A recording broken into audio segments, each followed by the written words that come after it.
দাঁড়াও দিদি, মাকে তো বোঝাতে হবে কিসের অনুষ্ঠান। দেখো, নিয়ম অনুযায়ী আমাদের বিয়ে হয়ে গেছে, আর সব বাড়িতে যেটা হয় সেটা এই বাড়িতেও হবে। সেটা হলো ভাত কাপড়ের অনুষ্ঠান, বউ ভাতের অনুষ্ঠান। আচ্ছা বাবা, তুমি মাকে বিয়ে করে আনার পরও এসব অনুষ্ঠান হয়েছিল না? হ্যাঁ হয়েছিল তো। শুভা, তোমার মনে আছে বৌভাতের দিন তুমি পায়েস রান্না করেছিলে? মা কিন্তু তোমাকে সেদিন এত কথা শোনায়নি, শুনেছিল? বলো, শুনেছিল কি তোমাকে? বলছিলাম এক কাপ চা পাওয়া যাবে?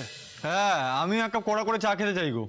কালকে রাতে না মশার উৎপাতে একটু ঘুমই হয়নি। আরে দাঁড়া বাদল, এখন একটা গুরুত্বপূর্ণ কথা হচ্ছে। আচ্ছা বাবা, তাহলে সব অনুষ্ঠানগুলো হবে তো, কি বলো? হ্যাঁ হবে তো, আলবাত হবে, 100 বার হবে, সব অনুষ্ঠান হবে। আমার যদিও এই বিষয়ে কথা বলার এখন আর কোনো অধিকার নেই, তবু আমি একটা কথা বলছি। কালই তো ওদের সবে বিয়ে হয়েছে, তাই এই বিয়ের প্রত্যেকটা আচার অনুষ্ঠান সবকিছু এই সংসারের মঙ্গলের জন্যই করা দরকার। তুই তো বলবি তোর সাগরাত এসেছে, কিন্তু আমিও বলে দিচ্ছি এইসব কিচ্ছু হবে না। কোনো এইসব নিয়ম আচার এসব পালন করা হবে না। ও মা প্লিজ, আরে কালকে বিয়ে হলো, এখন বউ ভাত না হলে হয়? অন্তত দু একজন বন্ধুকে তো বলতে হবে, নইলে তো বিয়েটাই কেমন মেনে মেনে লাগবে। উফ, আর লাভলির সঙ্গে যে এইভাবে একটা দুম করে রিল কাটিং বিয়ে হয়ে যাবে কি আমি ভেবেছিলাম? এক ফোঁটা এনজয় করতে পারিনি। এই বাদলা, তো লজ্জা করছে না? 1 পয়সা রোজগারের আচ্ছা আচ্ছা মা মা মা শান্ত হও, শান্ত হও।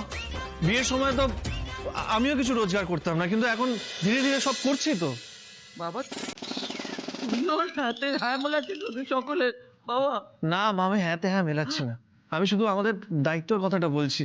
আমার মনে হয় বাদলের ভাত কাপড়ের অনুষ্ঠান হওয়া উচিত। দেখলে শুভা, রাজু কিন্তু একই কথা বলছে, বাদলের ভাত কাপড়ের অনুষ্ঠান হবে। দেখো মা, বাদল বিয়ে করে ফেলেছে, এখন এটা তো আমরা বদলাতে পারবো না। আমার মনে হয় ভাত কাপড়ের অনুষ্ঠানটা হওয়া উচিত, নাহলে পরে আক্ষেপ থেকে যাবে, সেটা দাদা হয়ে আমি চাইনি। কাণ্ড এগুলো সব মা, সব এই মেয়ের জন্য হচ্ছে, এই মেয়ে সবকিছুর পেছনে রয়েছে।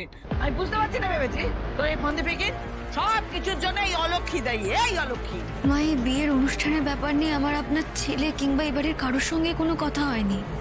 এই অনুষ্ঠানের বিষয়ে একটা প্রসঙ্গ উঠেছে, আমি সেখানে শুধু নিজের মতটুকু দিয়েছি, ব্যাস এটুকুই।